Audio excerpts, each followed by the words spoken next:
Hi, my name is Dr. Katrin Meidell, and I am the Viola professor at the Schwob School of Music at Columbus State University here in Columbus, Georgia.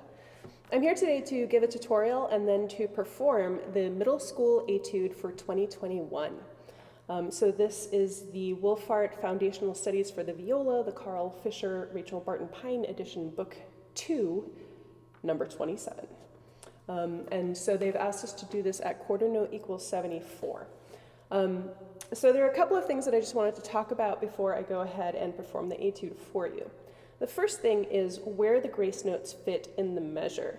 And it can be kind of confusing when you have all those notes there on the page. So what I encourage you to do is actually to take the grace notes out and figure out what the rhythm is without the grace notes. And then what you want is for the grace notes to fit in before the note that they're written before. So if I were to take out the grace notes, it would sound like.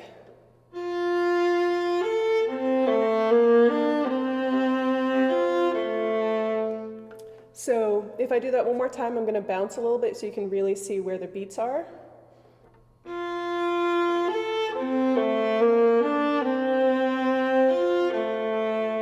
And then if I add in the grace notes, I want them to come right before the bounce.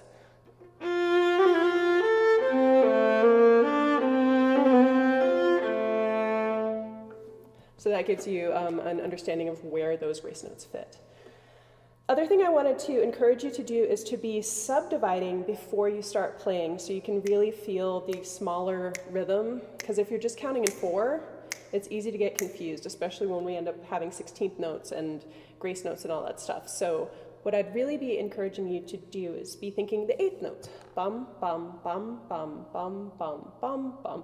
And you don't even need to be thinking 1 and 2 and 3 and. I find numbers can get confusing and you get stuck on like which number you're on. So I would rather just have you be thinking a regular rhythm. So ta, ta, ta, or bum, bum, bum. So in my mind, I'm thinking bum, bum, bum, bum, bum, bum, bum, bum. And hopefully you could sort of hear that subdivision going as I played. Another thing I want you to think about is the bow distribution.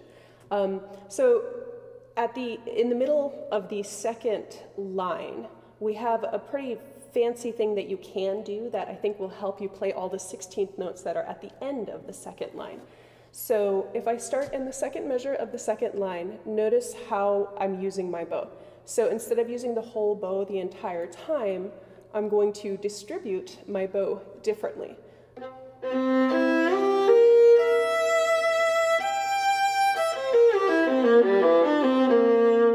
So what I'm doing is I'm saving bow on the E. So when I finish, I'm at the absolute tip, and then I start with a slower bow, and then I use a lot of bow. And that gives me a really nice phrase there, so I'll do that in the context.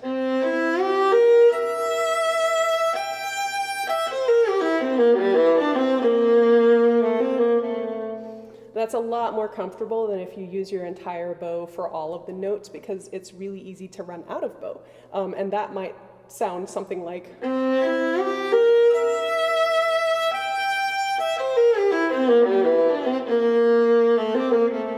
And obviously that's something that we want to avoid. So if you can have savvy bow distribution in that spot and the like place that's towards the end, that would really help you out.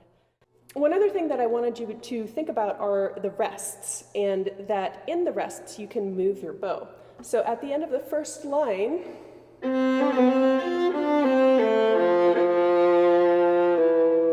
if I stop my bow here and just try to keep playing, I have no bow. So I want to actually lift and reset.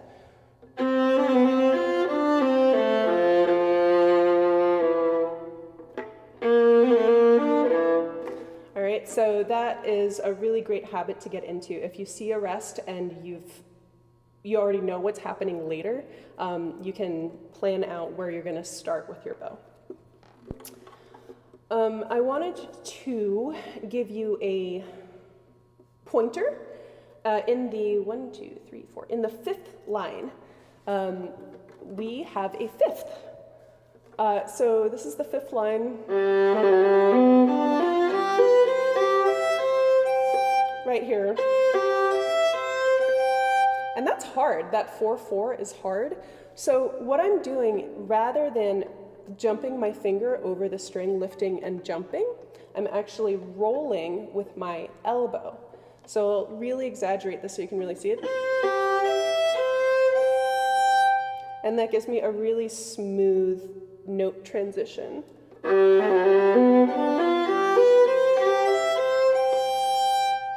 So it sounds clean. If I don't do that, I get sort of a jump.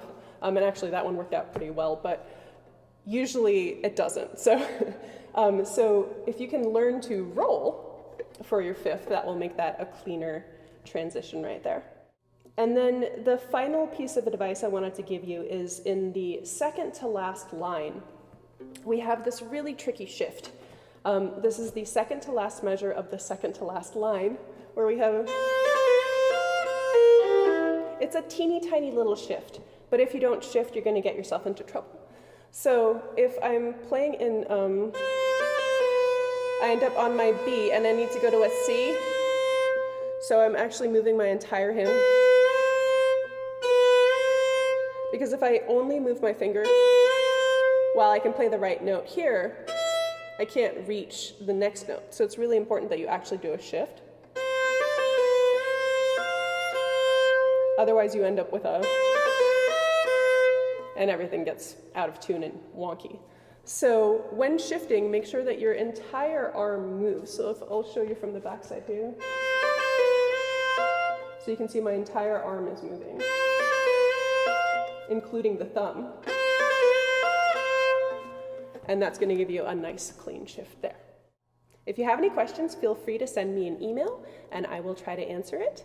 But now, please enjoy my performance of the Etude number 27.